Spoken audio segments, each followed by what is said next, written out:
মনোবীক্ষণ polyclinic, চিকিৎসার জগতে এক দশক। এখন এখানে সব বিষয়ে ডাক্তারবাবু এক ছাদের তলায়। ফোন করুন 7477799515 এই নম্বরে। হরিহরপাড়ায় মাঝে মধ্যেই গোয়াল ঘর থেকে হাফিস হয়ে যাচ্ছিল গরু।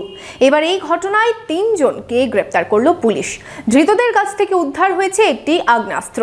ধৃতরা দক্ষিণ 24 পরগনার বাসিন্দা বলে পুলিশ সূত্রে খবর। বিশেষজ্ঞ চিকিৎসকদের সম্মিলিত প্রয়াস, চরক ও Jibak square diagnostic and research centre speciality ও মাল্টি স্পেশালিটি পরিষেবা নিয়ে এবার আপনাদের শহরে উন্নত ল্যাবরেটরি, সিটি স্ক্যান, ইমেজিং পরীক্ষা সহ বিভিন্ন পরীক্ষা করা হয়। যোগাযোগ 7477799627 7477799963। গোয়ালঘর থেকে চুরি হয়ে যাচ্ছিল পরপর গরু। এমনই চুরি চক্রের সাথে যুক্ত 3 জনকে গ্রেপ্তার করল হরিহরপাড়া থানার পুলিশ। ধৃতদের কাছ থেকে উদ্ধার হয়েছে চুরি যাওয়া গরুর সাথে আগ্নেয়াস্ত্র। বেশ কয়েক মাস থেকে হরিহরপাড়ার বিভিন্ন এলাকায় গোয়ালঘর থেকে চুরি হয়ে যাচ্ছিল গরু। বুধবার রাতে পুলিশ ফের গরু চুরির খবর পেয়ে নাকা চেকিং শুরু করে। খোসালপুর এলাকা থেকে গ্রেপ্তার করা হয় 3 জনকে, সাথে একটি গাড়ি আটক করা হয়েছে।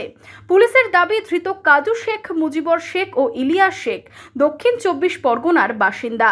ধৃতদের কাছ থেকে আগ্নেয়াস্ত্র উদ্ধার হয়।